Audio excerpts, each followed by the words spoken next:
You better believe it. That is correct. Ladies and gentlemen, you are tuning in live to the Del Valley Sports Pod on a Friday. This is episode number 63. Episode number 2 of the week. The Eagles are still going to the Super Bowl, but we're here to break down more in depth of what happened last Sunday. Dan, buddy, what's going on? Not a whole lot. We're doing a pod on a Friday. We're doing a pod for the second time this week. That is usually a sign that things are going either really bad or, in this case, fortunately, really freaking good. And I would like to reiterate that, thankfully, things are going really good because for the second time in 3 years, the Eagles are going back to the Super Bowl. We are here to break down some plays that we think factored into the Eagles beating the Commanders and ultimately ending up in the Super Bowl.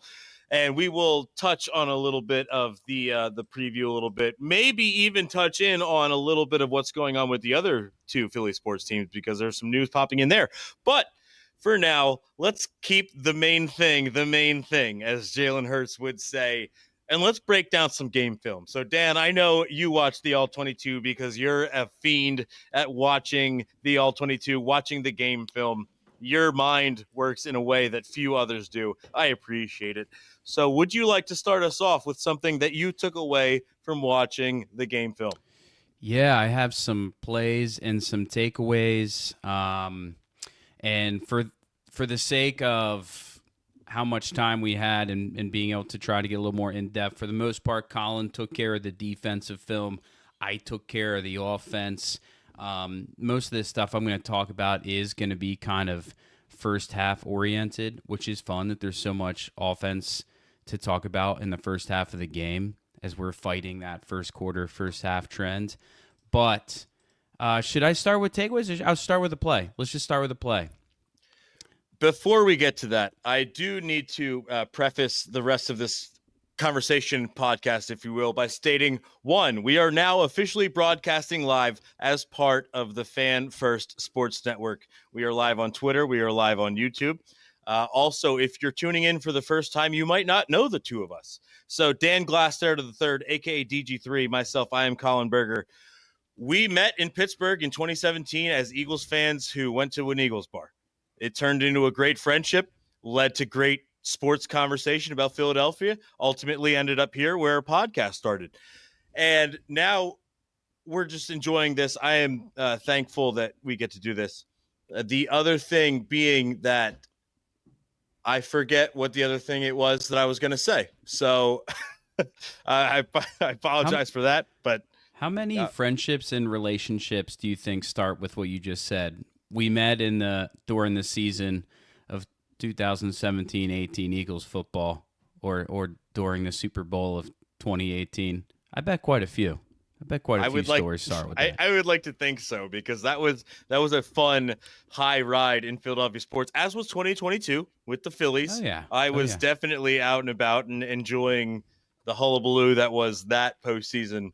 But I just wanted to throw that out there that we are part of the Fan First Sports Network now. And for those who are not familiar with us, thank you for listening, watching, streaming. We appreciate you guys. And without further ado, Dan, to you, continue with back to you. What we got to introduce our episode here, brother. Oh, that's true. That's true. We do this every week. We do an episode. We're still riding the numbers, and we're going to continue to do this. And this is episode number 63, which means it's the Hank Fraley episode. Yes, it is, Colin. Yes, it is. You knew I was excited for these 60s. You knew I was, and the Hank Fraley episode is the way to go. Well done there, Colin. Thank you. You said it a few weeks ago. We were getting into the linemen, and it's apropos for the fact that this Eagles team is going to the Super Bowl because they are well-versed in both trenches of the offensive and defensive lines, especially our offensive line. So this is the Hank Fraley episode, and now we're going to get down to brass tacks, as Saul Goodman would once say. Nice. Let's break down some film. Yeah, what a great name, by the way. If I were to say the name Hank Fraley and I guess what position he played, there's not a doubt in my mind you'd guess offensive lineman. Big-time offensive lineman name. Big O-line name, Hank. Snap the ball, Hank. But yeah, so I'm just going to try to be as organized as possible here. And I'm going to start off with just talking about a play. And we can kind of go back and forth a little bit. But the first play that I want to talk about, which is, let me pull up my notes here, which is an easy one to talk about, is the Saquon Barkley 60-yard run on the first Eagles offensive drive, which was set up by a 35-yard kick return by Shipley, who I got to tell you, man, watching the film, he was so stinking close to taking that to the house. Saquon obviously said, yo, I got your back, but he was so close. The blocking was so good, and he just read the block so well on that kick return. But then the Eagles take the field, and it doesn't take very long for them to find Payton anyways. I don't know football enough to know all of the specific communications that were going on and that are going on at a given point. But if you remember, there was a lot of chatter and a lot of communication by Hurts and Barkley and the whole offense before they finally snapped the ball in this play.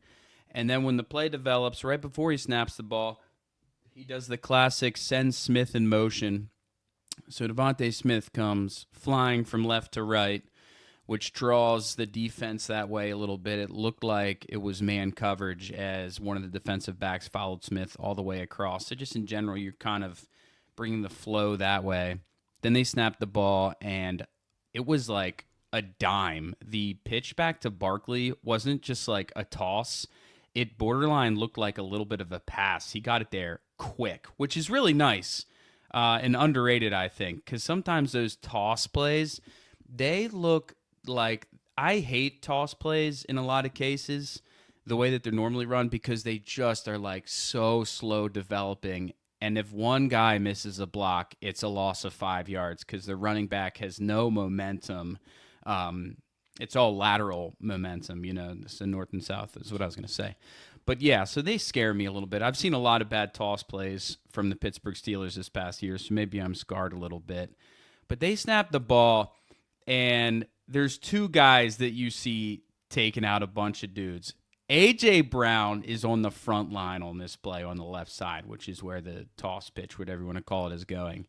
And I don't know if it was like totally on purpose. I'm not saying it was the cleanest block ever, but A.J. Brown picks up a guy, and then he almost does like a box out move. And he basically takes like 3 Washington football Commander players and blocks all of them. It's not like he got up there and went in their chest. He started with a block, and then he does like a block out type move. Phenomenal. One of those guys, by the way, was Wagner, the middle linebacker, who looked horrible on that play.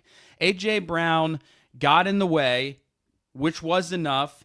And then, unfortunately for A.J. Brown, Mailata was also on that side, and he decleated his man, which I say unfortunately because on the other side of that man was A.J. Brown. So A.J. Brown sets it up so nicely. He seriously stalls the defense, the linemen and the linebackers from reacting and shifting over. They took bad routes. He took advantage. And then Mailata just comes in like a snowplow and takes everybody out with him. And that's why there was so much room right off the bat. A.J. Brown slowed up the guys, and then Mailata just kill-shotted everybody, including A.J. Brown, unfortunately. I did hear an interview where apparently Mailata, after that play, was like, I'm sorry about that. But A.J. Brown is in the mix on that play, man. You beat me to it, and I wanted to touch on this as soon as you brought this play up. There is the all mic'd up footage of Jordan Mailata on this play. And he, after the play, apologized to A.J. Brown because he took his guy and threw him basically into A.J. Brown, who then in turn took out 2 other players, including Wagner. It was like bowling pins. I got the head pin, one to the left, and then the 10 pin down there on the right. And I'm just going to send my ball right into the middle of the 2 and take out that one in the back right. And that is exactly what he did, to the point where he apologized to A.J. Brown. He's like, I'm sorry I pancaked you, bro, but you were on 2 people and I had 1 guy on me, and I took out 3 people on the other team and you with 1 block. I had to. Yeah, It was I love that comparison. It was like bowling pins, and Mailata it was set up really nicely.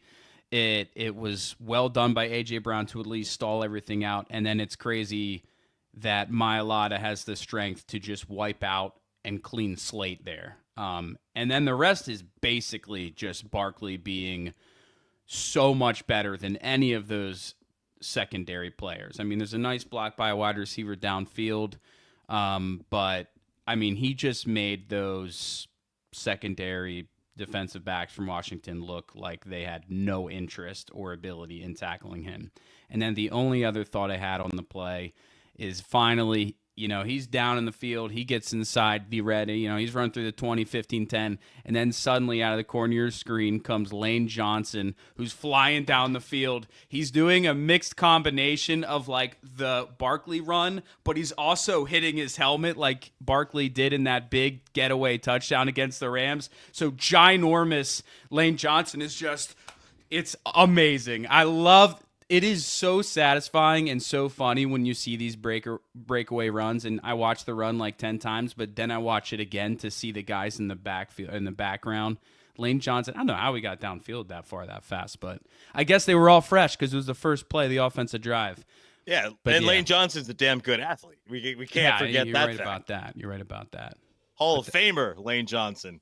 We'll put that out there right now because that's a fact. So that was awesome. Just great execution across the board there. And again, the use of motion. They've done it a lot to set up those run plays this year. Love it. Love it. And a lot was talked earlier in the week about how the Commanders are susceptible to runs on the perimeter because their secondary is not good at tackling. And yeah, the tackling by those two players were not good at all. The efforts were not great. But Saquon Barkley can make professional athletes look like fools. Mm-hmm. And I think that was part of it. Is that he had two guys ready to tackle him, and he did a juke, a spin move, made both of them miss, and then after that, there was nobody in front of him, and it was pay dirt. He has such good feel too. Like in the moment, Barkley does moves that are kind of unconventional. Like he kind of does an unconventional spin move off of that second Washington defensive player, and it just felt like a feel thing, like acting or responding in the moment based on what the look was or what the attempted tackle was. And I think you saw that with the backwards hurdle, right? Yes. But I don't think that was just like maybe it was, I could be wrong, but I don't think it was just I'm just gonna press hurdle button and see what happens. I think that in the moment he knew a guy was coming, he was in that position, and he legitimately thought it would work. I don't think it's just like an impulse thing. I think his feel in the moment and adjusting to how guys are trying to tackle him is just that good. I really do. I would like to equate Saquon Barkley and his spatial awareness to some of the greats in other sports. One being Wayne Gretzky and two, LeBron James. How many times have you seen LeBron James just make a side pass and it is absolutely perfect? Somebody who's driving the lane, they have a free laid up dunk and there's nobody there because LeBron can see basically the whole court, even if it's somewhat behind him, because he's so good at understanding the game, the positioning of where people are. And also Wayne Gretzky, because there's a quote out there of him looking into the glass. And the game was so slow to him at that point where he looked into the glass, saw who was coming to check him, and also his teammate, passed it back behind him through the glass, dodged the check, and allowed his teammate to go up the ice and either score or assist on some play. But that's what Saquon Barkley can do. He has such a good spatial awareness of what he's doing when he has the football. He can recognize, it's like Spidey vision, man. Yeah. I swear, this guy can see the field and sense where people are around him and how to contort his body in ways that we have not seen in a very long time or seldom in the NFL. And I'm just thankful he's part of the Eagles. It's that amazing match of IQ and ability. But, yeah, to your point, the ability That's what makes superstars. Put Kobe Bryant in that mix as well. IQ and ability. But the ability goes beyond Like, there's what you're describing, I agree with, and I believe he has, but it's kind of in between IQ and physical ability. It's like, I don't know how you would categorize that, but It's yeah, Hall of Fame worthy. That's what it is. yeah. There's Oh, few people certainly. on the planet that could ever do what he's currently doing right now. Yeah. Do you want to go with a defensive play? How do you want to? Yeah, I would love to. So I said this after the Rams game that I thought Jordan Davis was somewhat of a liability, and he had an absolutely crucial sack. It was right at the start of the third quarter. The Eagles went 3-and-out with a punt, and it was still a 12-point game at that point. 27, 15-point game. So the game was still within reach. And the Eagles went 3-and-out. They punted to the Commanders, and the Commanders, that is, could have gone down the field, scored a touchdown, made it a game. Jordan Davis, and I think both of the plays that I want to highlight on also factor in Jalen Carter. Jalen Carter on the play that I'm talking about on his sack on Jaden Daniels just gives a mean stiff arm to Allegretti, the left guard. Like literally right up in the shoulder, neck area, not to the point where it's illegal hands to the face, but right up here is like as brutal of a hit you can give an offensive line without getting a penalty. Just stiff arms him, comes right at Jaden Daniels. Daniels has no time to react. Sack, which is his first sack of the season, by the way. That's First and mind-blowing. only sack this season. So I felt that was somewhat, it was reassuring to my thought that maybe Jordan Davis wasn't good in pass rushing situations. That was his only sack of the year. And the reason that play happened, and this is, again, the first of two, Jalen Carter eats a double team. Mm-hmm. Just literally, like, as soon as the ball is snapped, the center and the right guard are focusing on Jalen Carter. Jordan Davis on the offensive right guard left guard, defense, he's playing right tackle, and he just fired right into the quarterback. Gave Jaden Daniels no time. His only sack of the season. I hope he gets another one. But at that moment in time in the game, I thought it was absolutely crucial for, one, him as a player, and two, to get the Commanders off the field so that the Eagles could continue doing business. And that is exactly what they did after that. I didn't look up the stats, but it felt like I saw a lot more Jordan Davis after that play. It felt like he was on the field more.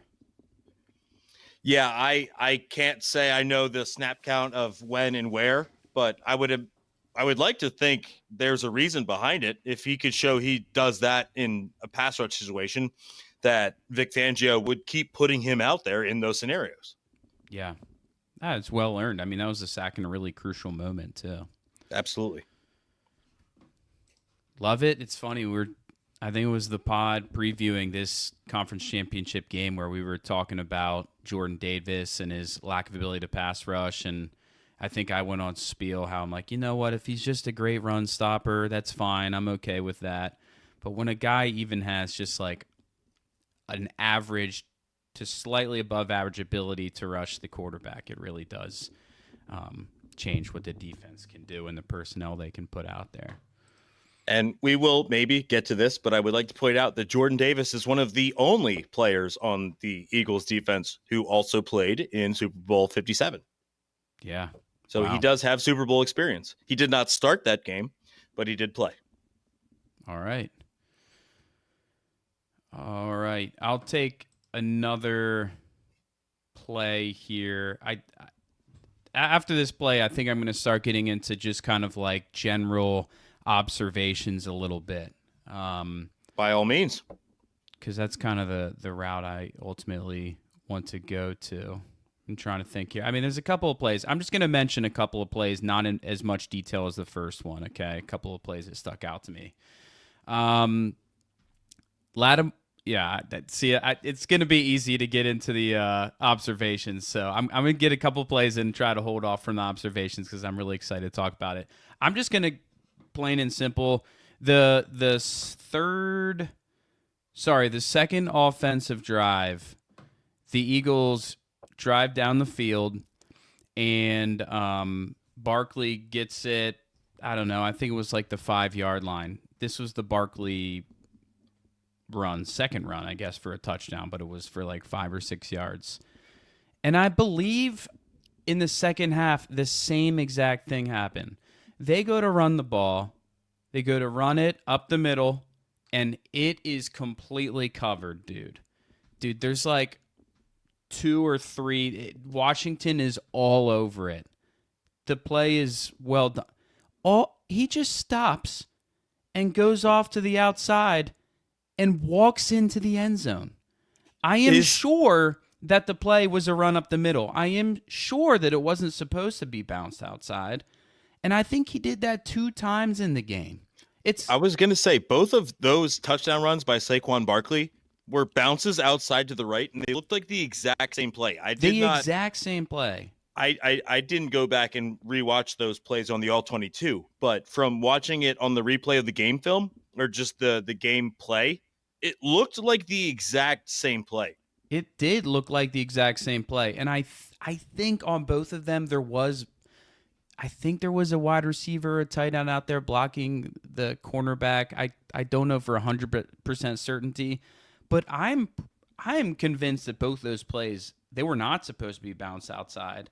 And usually in the NFL, you know, the rookies and the young guys struggle because they're used to being able to bounce things outside when it's not there in the middle, and they don't want to trust the middle, and then it never works out because everybody's so fast. He walked into the end zone on both of those plays.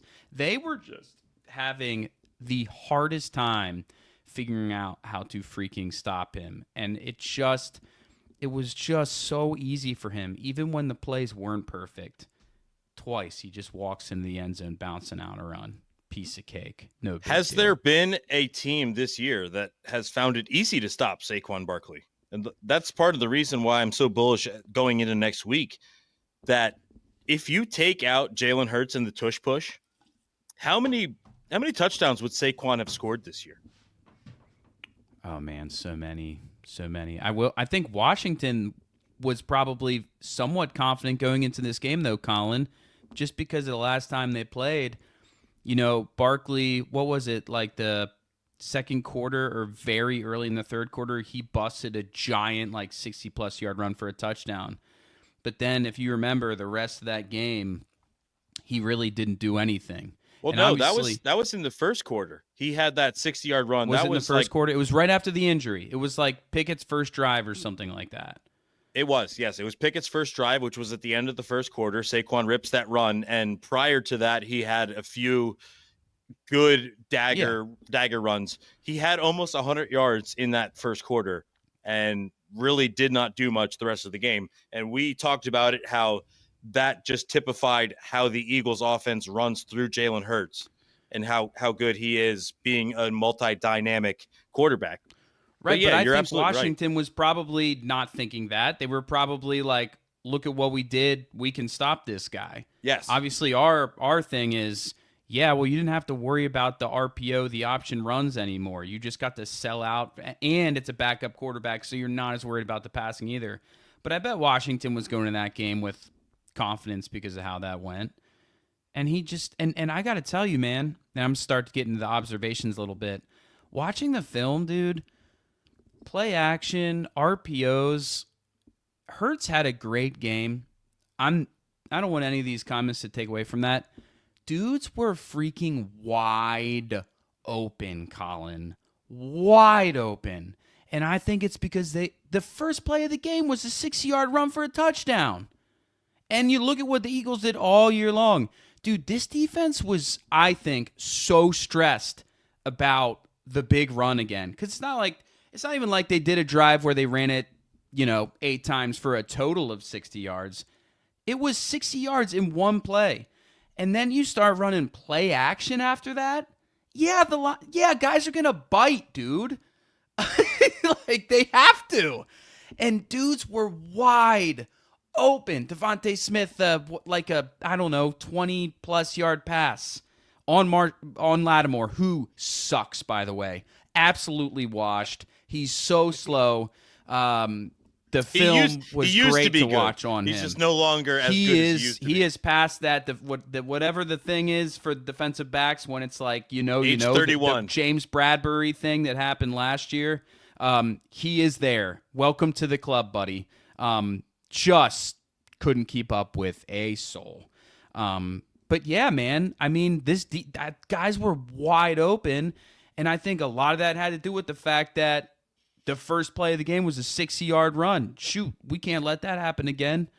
It's not a grind run team. There's been a number of instances where they just run the ball down the other team's throat. But most of those instances, from my memory, is like the fourth quarter drives, the second half drives where you're ending the game and the defense is exhausted. The big play threat is a whole nother beast, man. And I think that play was so big to start the game because I don't think the defense ever recovered from it. I really don't. That put them on their heels, and they were never able to fully have confidence in the fact that they could stop this offense because there's weapons coming at them from three different sides. It's like you're flying an F-18 and you have we're talking like Top Gun here. You got SAM missiles coming at you from three sides. You're like, well, I can dodge one or two, but I can't dodge three because there's no way to escape that. The other two plays that I want to break down real quick, and I'll just do what I saw. Again, I like football. I love football. I understand it to a certain extent. I'm not a professional, but the two plays that I'm about to talk about were so impactful and just typified and explained the way this defense is so good and why I feel confident going next week. The first is the screenplay to De'Ami Brown where Cooper DeJean just blew it up. Yeah. They're in trips formation. Cooper DeJean is the first guy on the line of scrimmage, and he's got two guys behind him just waiting to see what happens. As soon as the play happens, you could see the two in front of him because De'Ami Brown was in the backfield portion of that trips formation. He's got two guys up front. Those guys started. Yes. Call Cooper DeJean A.J. Brown because he read it like a book. Oh, I know. We'll get to that. Shout out Jim Murphy as if that hasn't been talked about enough. But Cooper DeJean literally read it like a book. As soon as those guys started to get hands up and started to block, Cooper DeJean was like, okay, I've seen this play before. Yeah. I want to say that is one, on Cooper DeJean being an athlete and understanding film, and two, Vic Fangio putting them in the correct position to understand what the opponent is running. He blew up that play. It was an incompletion. They did score a touchdown on that drive, but we're talking about the play. Yeah. Two thoughts. Hit me. One, there is nothing sexier than when you watch a play and a defensive player clearly knew exactly what the play was. That is the most impressive, awesome to watch thing. You see it a lot with like linebackers when we've seen it honestly a lot with Bond and Dean this year. When you watch a play and you look at the linebacker or whoever, Coop DeJean, whoever, and you're like, he knew what the play was. That dude freaking knew what the play was before they snapped the ball. It's just, I can't imagine, because that shows so much, and that shows the behind-the-scenes work and effort that dudes are putting in too, and it shows IQ and all those other things that are, I think, the best, And the other thing I was going to say, I'm going to say this tentatively because I don't want to steal your thunder, is your other play having to do with Mitchell? No. Because Mitchell did the same thing. Okay. Mitchell sniffed one out too. There were multiple times where they tried to do that quick screenplay, and Cooper sniffed it out, and Mitchell did the same thing, dude. They sniffed out. They could not get that screen game going. The Eagles D-backs were swarming to it, and again, I had the same exact response. I'm like, he knew exactly what that play was. That's good coaching, Colin. That's good coaching. It's very good coaching.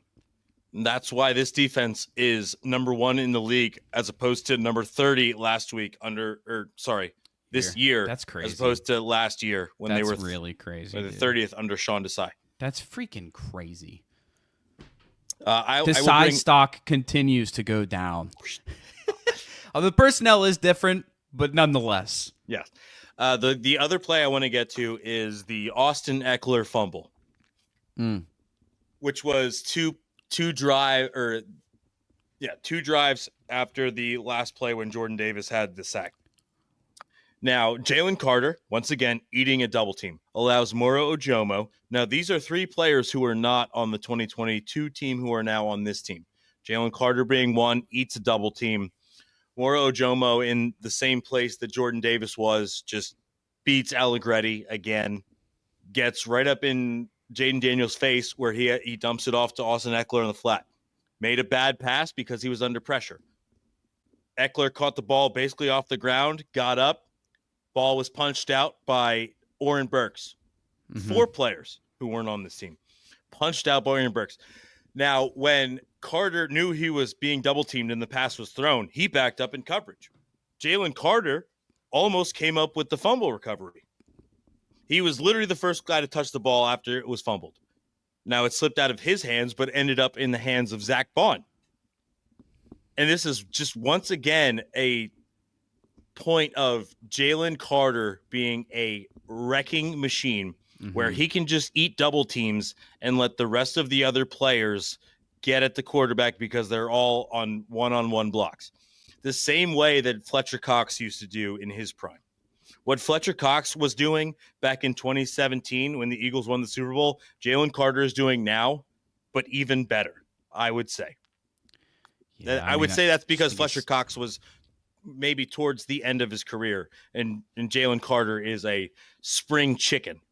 He's faster. He's more athletic. Yeah. You know. And Jalen Carter, I mean, Fletcher Cox, I think we can all agree is probably going to be a Hall of Famer. And I don't think that there's anything stopping Jalen Carter from also being that.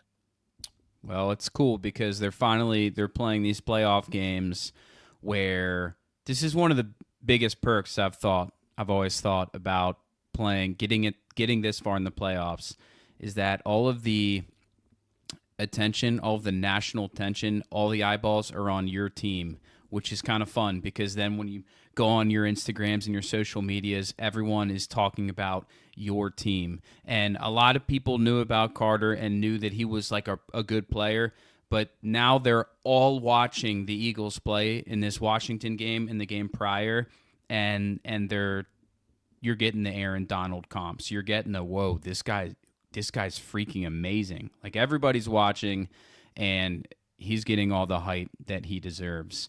And he's getting. I have a question. Better and better. I have a question for you, real quick.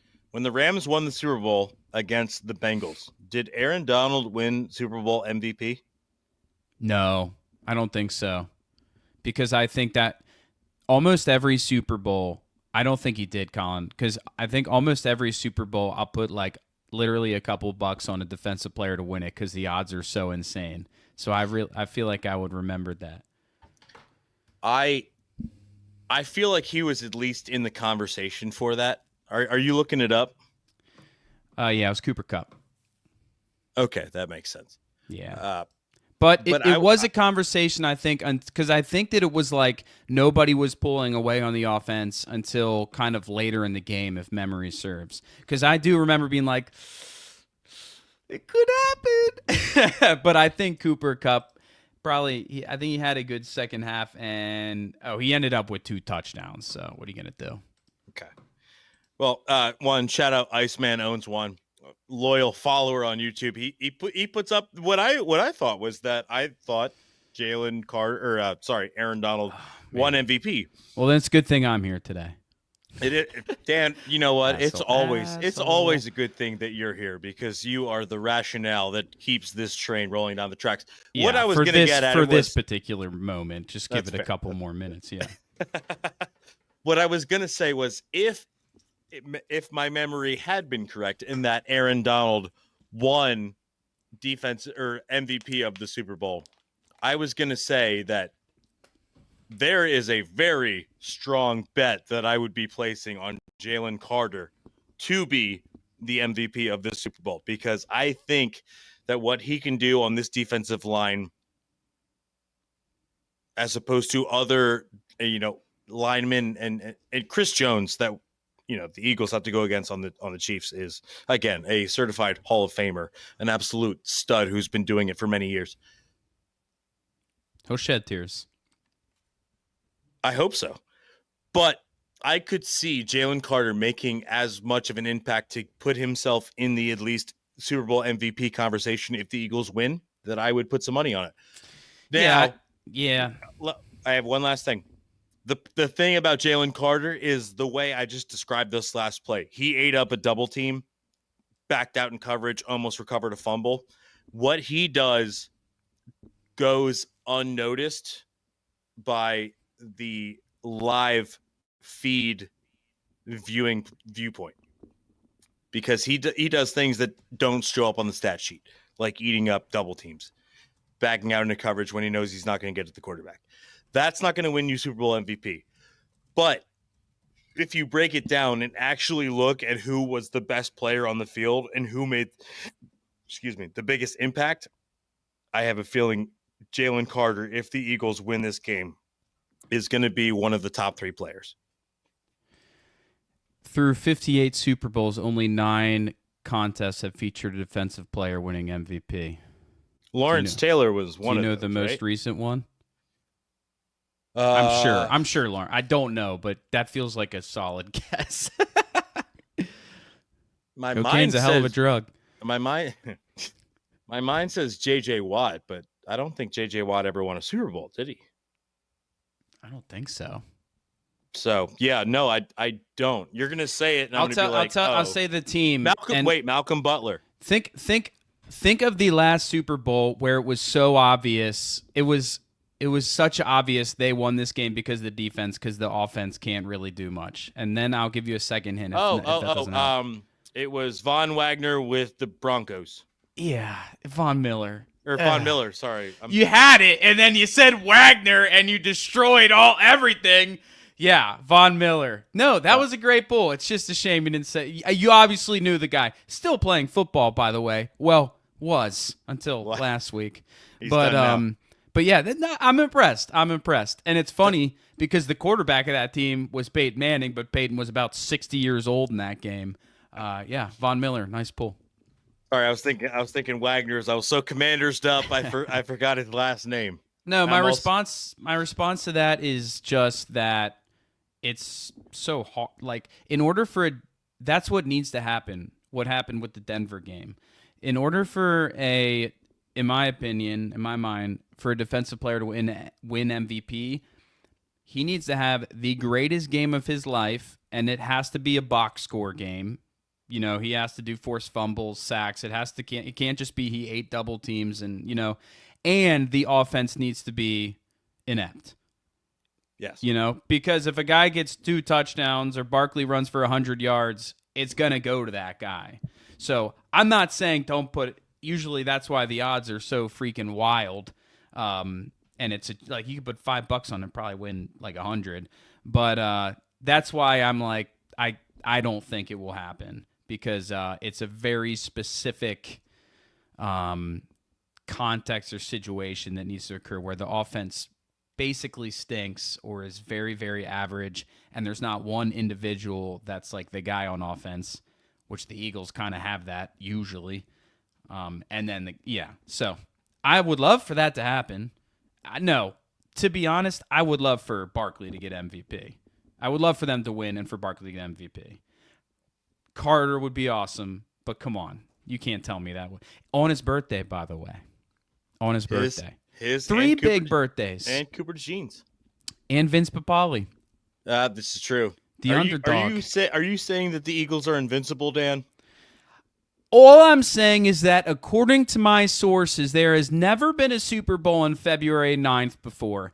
And the Eagles trying to beat the big 3-peat favorites Chiefs after getting dismantled by them 2 years ago. It just so happens to be on the same day as the underdog himself, Vince Papale's birthday, February 9th. It's never, ever happened before.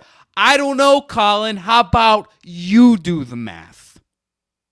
I will do the math, and my math says that the Eagles are going to win the damn Super Bowl. Just And saying. stick that in your stockings. Stick that in your stockings. That's a line I don't use enough. I love that. Christmas is Stick over, that in but your you can stick that in your stockings. Gosh, that's a good one. One last play, if you'll allow me. Hit me. The 4th and 5 play. Oh, I Perfect was hoping you would break this down because I didn't get to look at it. Hit me, brother. What did you see? What did you see on that play? Dan Stradamus. At the end of the day, it's 4th and 5.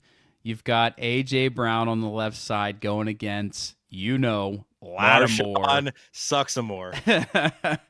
And Washington started to get a little bit better defense going when they were blitzing, right? So, of course, they blitz on this play. And Hurts is dead in the water. He's going to get sacked. No, he's not. Because freaking Saquon Barkley, dude. Luvu has a straight shot through the hole, right up the middle. Busted out of a cannon, dude. And freaking Barkley steps up in front of Hurts and takes him on. Doesn't crush Luvu, but he holds his ground pretty damn good for a linebacker that is running full speed. Barkley with an unbelievable blitz pickup, which he did multiple times in this game. They really made that adjustment from what I saw in terms of there were a lot less plays where he was going out for a check down pass because Washington really started to blitz quite a bit because it was effective. Actually, our pass block against blitzing was kind of pathetic, and that's got to be better, especially with this upcoming team. But Barkley, unbelievable block, allows Hurts to take his time and comfortably throw. Just a beauty. Just a beauty. It was like slow motion. He just drops it right in. So A.J. Brown just beats Lattimore. He's just so much better than him. There's no safety help, really, at all. Not one over top anyways. And that allows Hurts to just take his time and make a perfect throw. But, man, Barkley picked up that blitz. Such a great play by him. If he doesn't make a nice, clean pickup block there, that play never happens. Certainly not a perfect throw because he allowed Hurts to really set his feet and focus on that pass there. Just awesome stuff. And there's a lot of plays where he picked up blitzes and did the dirty work that we talked about. The one where he was kind of a lead blocker for Hurts on one of his scrambles for a touchdown, but he does it with the blitzing a lot. He picks up a lot of blocks. And frankly, Gainwell does a pretty decent job of that too. But, dude, that's just awesome. Just great to see that play, but then when you look back and you see that it only happened because a guy stepped up and made a big block, it's just even better. It's the best. And what did we talk about from season start until now about synergy and having players on every level of the playing field being locked in, playing together, and that is why it makes football the ultimate team game. Yeah. Is because if one player doesn't do their job, the entire play fails. If Saquon Barkley doesn't pick up that blitz, that play doesn't happen. If they don't pick up that 4th and 5, the Commanders can easily get the ball back at midfield, score a touchdown, and that game is completely different. But that is why I and a lot of Eagles fans, I think you included, have the ultimate confidence that this team is different than the teams that we have seen since 2017. And I think this team, without question, is more talented than that team in 2017 and also more talented than the Chiefs. And we won't get into too much preview here, but I will say that I have the utmost confidence that this team is going to win because they are more talented. And despite what Andy Reid can cook up on the sidelines and Steve Spagnuolo, what happens on the field is what makes championships happen. The players do the work. The coaches can set them up with mindset and game plan, but what happens on the field is what sets them up to win. And they are more talented. They are going to win. I mean, the synergy, the playing good on both sides of the football, every aspect from offense, defense, special teams is good, locked in, ready to lock arms with their brothers and be like, let's kick some ass today. Yeah. That play alone just sets it all to scale. Yeah, there's a lot of love, a lot of camaraderie on this team, a lot of gel. Just because you made the comparison, been making the comparison about the previous teams, albeit, there's two kind of previous teams we've been comparing to. Obviously, the one from a couple years ago and the one from the Super Bowl team. But we put this out on our pod, and this is a stat that was kind of brought to my attention by my brother and my pops, just the comparison of this season, specifically the playoff run, compared to the playoff run they had in the 2017-2018 season. In 2017, first round of the playoffs, so we're kind of skipping over the first round of this year, right, against the Packers. So we're going right to that. What's that, the divisional round? Yep, the divisional round. In 2017-2018 season, they beat the Falcons by 5. This year, they beat the Rams by 6. And even the last play of the game for each, the Falcons and Rams offensively, looked, in a way, kind of similar, an incomplete pass to the right side of the field. Skip to this past round, the conference championship. In 2017-2018, the Eagles beat the Vikings by 31. Destroyed them. Don't put Vikings clothes on Rocky. This year they beat the Commanders by 32. And then in the Super Bowl, the Eagles beat the Patriots in 2017-2018 season.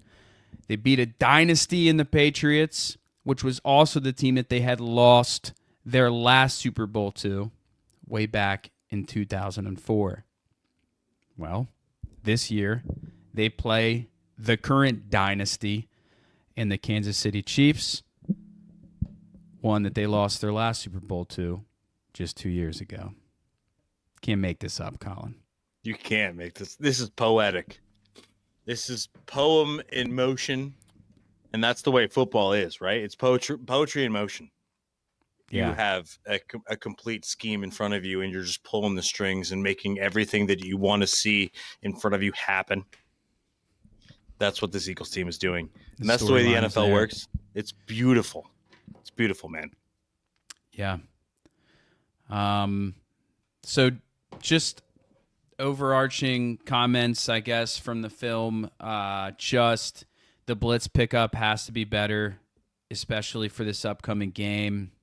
Chiefs love the blitz. We'll talk more about that next week. I hope the receivers can get this wide open when in the Super Bowl, because they were wide open in this game. Other themes, Lattimore's trash. Oh, another theme, dude. This officiating crew was just not calling a legal man downfield in this game. So the only one that I noticed live, naturally, I noticed when the other team did it. I don't know if you remember, but Washington did a 2-point conversion. Can't remember. It probably was in the second half, if I had to guess, but I honestly can't remember. They did a 2-point conversion. Jalen Daniels snapped the ball. I believe he did an RPO, and then the play was extended because he couldn't find his original read. I think they ended up scoring this 2-point conversion, but he's kind of running around for a while. Almost the entire offensive line was in the end zone. I don't know if you remember this play, Colin, but almost the entire offensive line was in the end zone, which obviously is more than a yard down the field or whatever the heck. They didn't call it. And I was mad about that play, obviously, because we got called for illegal man downfield like once a game, if not more, this year. But then I go back and watch the film, and in the first half, there were at least 2 RPO plays where it looked to be the exact same play, honestly, where Hurts fakes the run, and then he doesn't throw it immediately. He kind of like waits a second, and then he throws a flat route to Dallas Goedert. On both of those plays, there were multiple linemen a yard and a half, 2 yards down the field. And all year long, they've been strict about that. I don't know what's going on, but they decided to just not call it this game. Which, if they do the same for the Super Bowl, that would be great, being that we are a big RPO team. But I'm suspicious because they've been calling this all year long on us. They did it for both teams because both teams ran the occasional RPO. Obviously, we run it a lot. But they just didn't call it this game, man.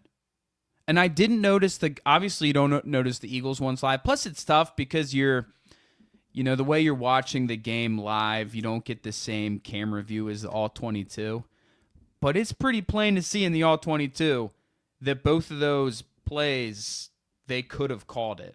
And that paired with the Washington 2-point conversion, someone told someone to not call, to not be as strict, I swear. That really surprised me a lot, actually, because we get dinged for that a lot, and that just crushes drives because then you go from a 5 to 7 yard gain to repeat the down -5 yards. That was interesting. Yeah. The only thing that I can say about that, and I agree that the Eagles are, usually at fault if they are having them in illegally downfield, is that if they call it consistently. Yeah. The problem 100%. with the 2022 Super Bowl is the fact that they were calling a very lax game. They were letting players go. And then the call that made the Super Bowl, James Bradbury had the slight hold, pass interference on Juju Smith-Schuster. It seemed like the entire game there prior, they had not been calling that play, and then they did. My hope is that if they are calling the illegal man downfield, whether it's for it or leaving it go, is that they call it consistently. Yeah. Whether for both teams. Or don't call it. Just don't call it. I mean, yeah. Wink, wink. But I listen, if they call it the same both ways, you can't really get that upset about it. It's when it feels lopsided that you start getting pissed off. I agree with you completely. And that's always why the refs come into the conversation is like, oh, well, and baseball's the same way. Oh, you were calling balls and strikes all this way for 8 innings, and then you decide to call a strike outside when you weren't calling that all game. Yeah. Just stay consistent, please. Yeah. You don't need to be that topic of headlines. Don't make it about you, please.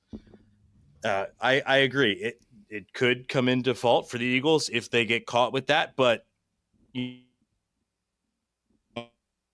same like RPO or Patrick Mahomes scrambling around like a crazy man, which he's been known to do. Call that if one of their offensive linemen is also downfield. Yeah. Just in general, I don't see why it's called so strict because I feel in so many of those cases, at least the way the Eagles run it, I guess it'd be different if you kind of run it to the middle of the field, but in so many of the cases with the Eagles, they pass it on like the outsides, and it's like those guys were not affecting the play. They're not. And I do feel like in college you see a lot of RPOs, and I feel like they don't call it as strict in college. I feel like there's a little. I don't know if the rule is different or not, mind you. I don't either. It doesn't feel like they're as strict about it. In general, I don't like that they were so strict about it this past year. And then my only other point is they definitely do this sometimes with football, where they'll pick either every rule or like a handful of rules, and they will say like, we're going to enforce this super strict during the regular season. We're going to be super strict, and then hope that because we were super strict, we kind of set the tone for the playoffs and end of season. I've heard that before, that they emphasize certain things. Like a thing that comes to mind is them being strict about the tackles, not getting that early jump and not getting set more along the line. We haven't which been Lane seeing Johnson that. has been known to do. And so have the Chiefs lineman. His name escapes me a lot. These guys are so fast, Colin. These defensive ends are so freaking fast. But like, when's the last time you've seen that called? It was aggressively called before. So in that sense, it's not super surprising to me. But yeah, I'm glad they didn't call it, and I hope they don't call it in the Super Bowl. But that's just something that stuck out to me. It's fair observation by you. I just hope, when it comes to the Super Bowl, call it on both sides. That's all we can ask for. Yeah. At this point, it is getting late, and we said we were going to wrap this up at somewhat of an early hour. So, Dan, I am I said my piece. I know we're gonna back on next Friday. That is our plan, and we'll do a full preview of Eagles Chiefs in the Super Bowl. Is there anything else from this game or in general that you want to get off your chest prior to us getting out of here? No, I think I've said my piece. I just leave you guys with one last little message here. Please grace us with the reading glasses. Dan Glassetter's comes, putting on the reading glasses. This comes from this new book I've been reading. It's called Inner Excellence. Talking about routine. Let go of what you can't control, guys. If you are unable to do your routine, that's how it's supposed to be on that day. Be meticulous about your routines, but never, ever attached to them. And on the words of Jim Murphy via the mouth of Dan Glassetter, we are going to wrap up episode number 63, the Hank Fraley episode. A few shout outs on the way out real quick. Hank! Shout out the Eagles. Also shout out Jason Martinez. Appreciate yes, you. Sir. Keep kicking cancer's ass. We appreciate everybody who listened, watched, streamed, anybody who's been a part of this. Dan and I have a blast doing this. This is so much fun just talking sports. Dan, I love you, buddy. I can't believe we have 9 days to wait until the Super Bowl, but for me personally, it's going to fly by. I don't know about you, but it's going to fly by for me, and I cannot wait until next Sunday. I hope I am down in the city parading on Broad Street on Sunday, September 9th. Let's go. Let's tune in next week for preview of the Super Bowl, guys, and feel free to drop a line. Absolutely. At any point, if you are watching on either YouTube or Twitter, you can drop a comment. If you are on YouTube, feel free to subscribe and set your reminders anytime that we go live. We will be live next Friday. We will be doing a preview around the same time that we are doing this tonight. And we'll be getting everybody, including ourselves, ready for Super Bowl 59, dude. I can't believe it. Second time in 3 years, the Birds going back to the Super Bowl. And this time, I have a feeling that they're going to win. Let's go, Birds. Excited to look into this game. I love you, Dan. To everybody else out there, we love you. We appreciate you. And we will talk to you next Friday. Go Birds. Go Birds! Hell yeah.